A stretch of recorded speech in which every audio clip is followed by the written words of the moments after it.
Je suis Didier Filot, je suis infirmier chargé de mission à Saomé, on va dire sur une partie de mon temps en addictologie et une autre partie de mon temps, je suis référent thématique sur le dispositif d'appui à la coordination porté par l'État de santé et donc du coup sur l'appui au parcours, notamment pour les parcours complexes.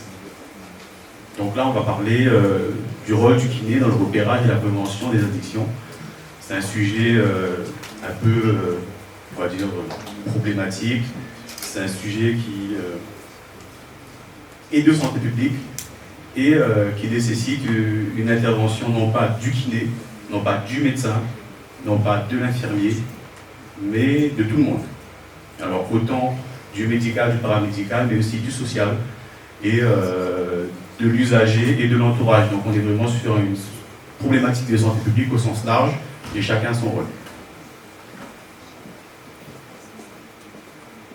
Donc le kiné dans tout ça, c'est un acteur incontournable parce que comme ça a été dit tout à l'heure, c'est la profession libérale en santé qui est le plus proche du patient le plus longtemps.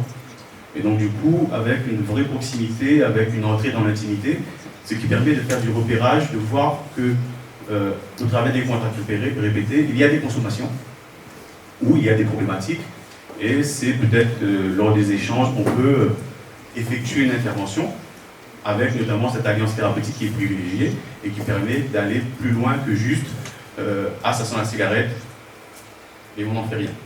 Donc l'idée, c'est de se dire, on peut intervenir. Et l'idée, c'est de se dire aussi, on peut intervenir, mais on n'est pas seul. Il existe des fonctionnements coordonnés, il y a des MSP, il y a des CPTS qui font des expérimentations, des projets d'expérimentation, notamment sur le sud-ouest, où on a une expérimentation sur le sevrage d'alcool en ambulatoire qui est en cours de réflexion, mais ça inclut justement tous les acteurs de la CPTS, dont les kinés. Alors, on ne va pas demander aux kinés d'intervenir partout, sur toutes les thématiques et de tout faire. Mais on peut voir que vous intervenez déjà sur les problématiques, notamment sur les conséquences des consommations. On le voit souvent que vous intervenez sur des problèmes pulmonaires, des problèmes, voire même pour des patients qui ont des problèmes de circulation, souvent liés au tabagisme.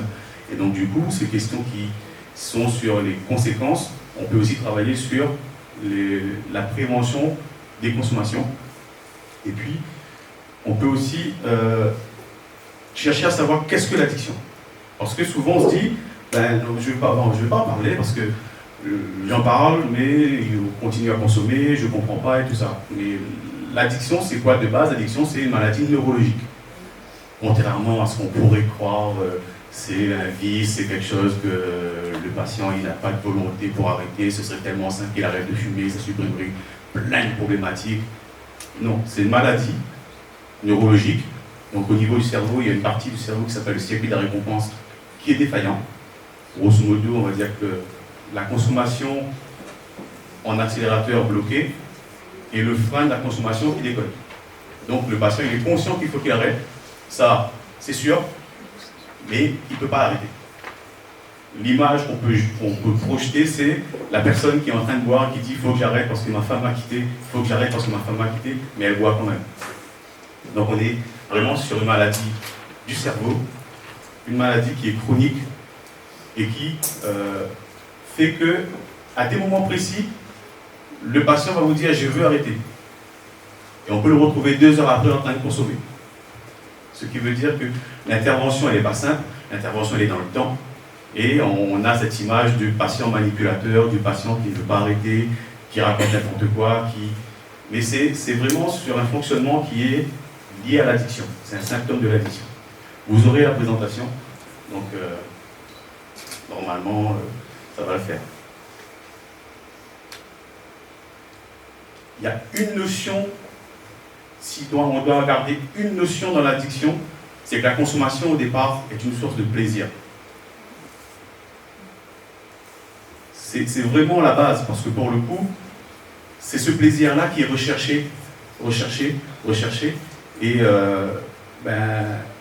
parfois c'est le seul réconfort qui reste au patient, cette notion qu'il a eue dans sa mémoire que c'est un plaisir. qui l'a renforcé dans cette consommation. On va passer très vite là-dessus parce que c'est un peu addicto, centré, compliqué, tout ça.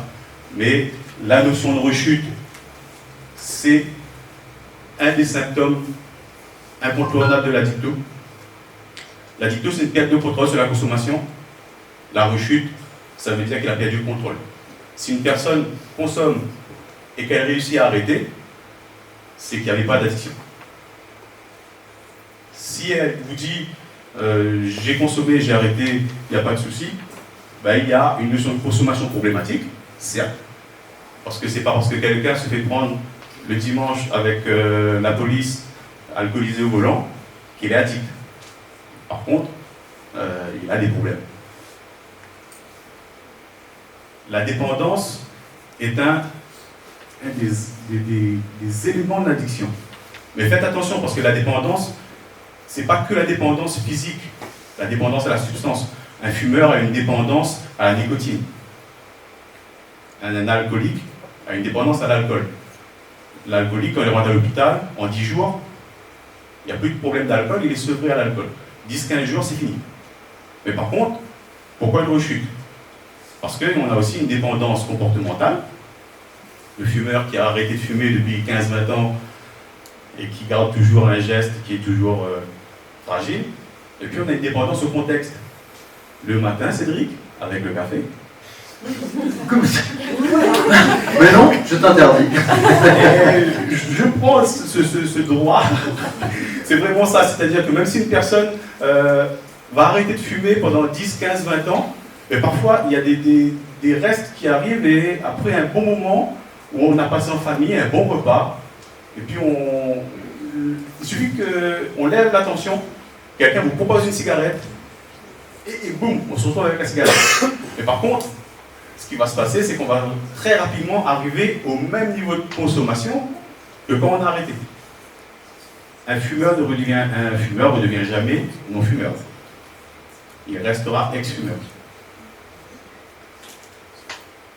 Ça, je vous le passe. C'est juste pour vous montrer que les consommations ont plus ou moins différents effets. On n'est pas tous sûrs de l'effet excitant. Parfois, c'est des effets qui endorment. Parfois, ça excite.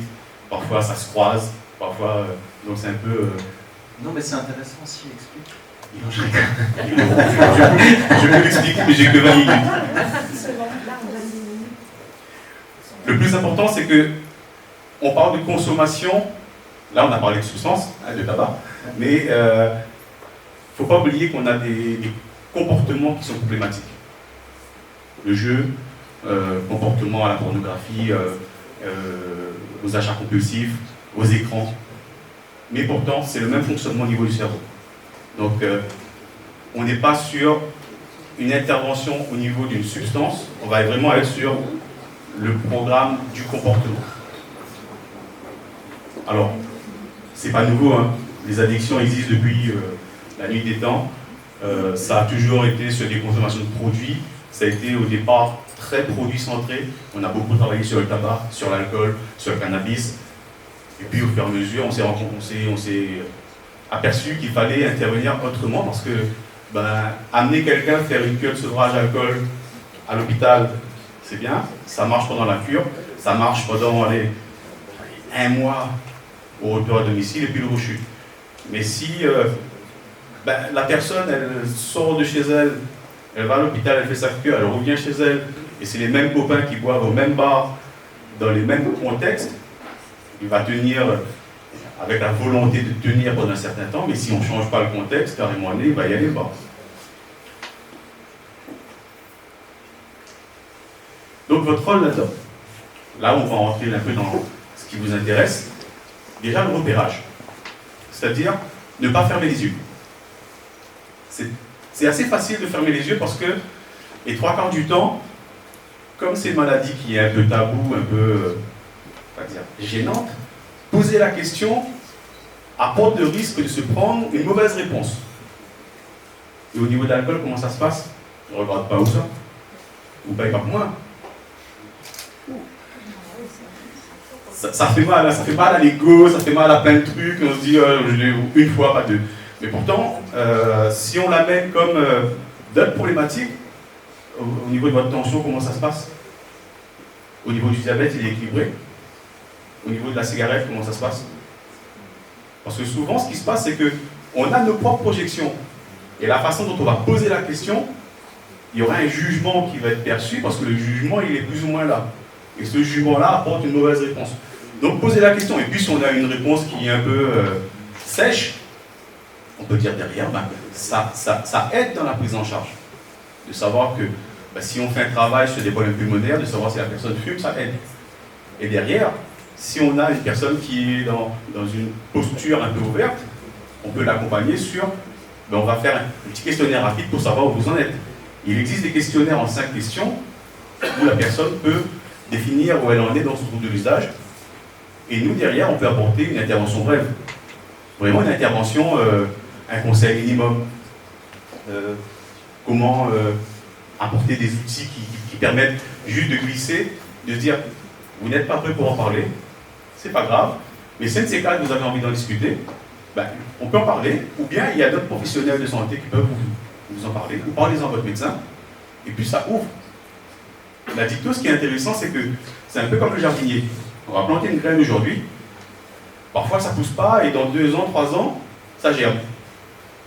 Et pour le coup, quand ça va germer, le patient va revenir vers vous à un moment peut-être que vous n'attendrez pas, vous entendrez « Ah, mais la dernière fois, ou la dernière fois, il m'a envie de parler de l'alcool, il m'a envie de causer. » Parce qu'entre-temps, il vous a évalué, il a essayé de voir s'il y avait une alliance, si vous étiez capable de le faire, d'en discuter, si vous étiez ouvert. Souvent aussi, de votre côté, vous êtes fumeur, vous ne posez pas la question de la cigarette parce que pourquoi vous fumez moi c'est une cigarette fumée. Donc c'est aussi ces questions-là. Donc ça permet aussi de se dire, on a une alliance, on y va. Il y a des outils qui existent, qui permettent aussi de savoir un petit peu comment s'orienter dans tout ça. Mais on est là pour accompagner le patient. Le plus important, c'est quand vous faites un questionnaire et donnez le résultat du questionnaire au patient.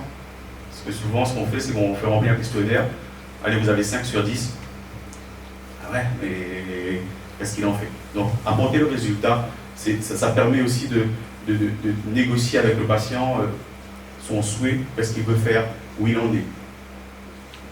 Et puis, s'il est déjà dans une posture de se dire, je réfléchis à arrêter, là, on est là pour l'accompagner. Quand vous êtes prêt, dans le soutien, vous êtes là. Quand vous êtes prêt, on peut aller ensemble, ou on peut avoir quelqu'un qui va vous aider. Moi, je ne suis pas capable. Il faut être capable de le dire, ça. Je ne suis pas formé, je ne sais pas faire, mais on peut trouver quelqu'un qui sait faire pour vous accompagner.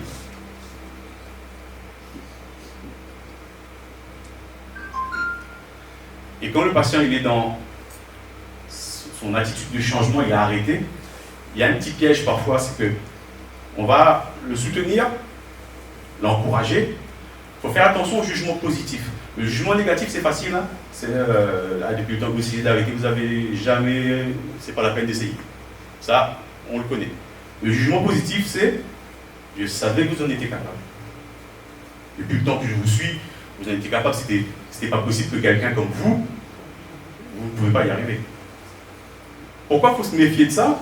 C'est parce que le jour où la personne va rechuter, parce que si elle a dit qu'elle va rechuter, en moyenne, 7 rechutes avant un maintien à l'abstinence. Donc, si la personne a une alliance thérapeutique avec vous, et que vous lui avez dit, ah, vous êtes bien, je suis sûr que vous êtes... Le jour où elle rechute, est-ce qu'elle va vous le dire? Est-ce qu'elle va avoir peur de vous décevoir? Il faut vraiment rester sur cette notion de c'est bien. Faites attention parce que ça peut être fragile. Et si un jour il y a un souci, n'hésitez pas, revenez. On en discute, on voit comment faire et on se remet en scène. Mais la limite, elle est fine. Et c'est en faisant qu'on réussit à vraiment le poser. Mais il faut vraiment rester vraiment sur ces postures de ne pas aller trop loin dans ce qu'on va faire.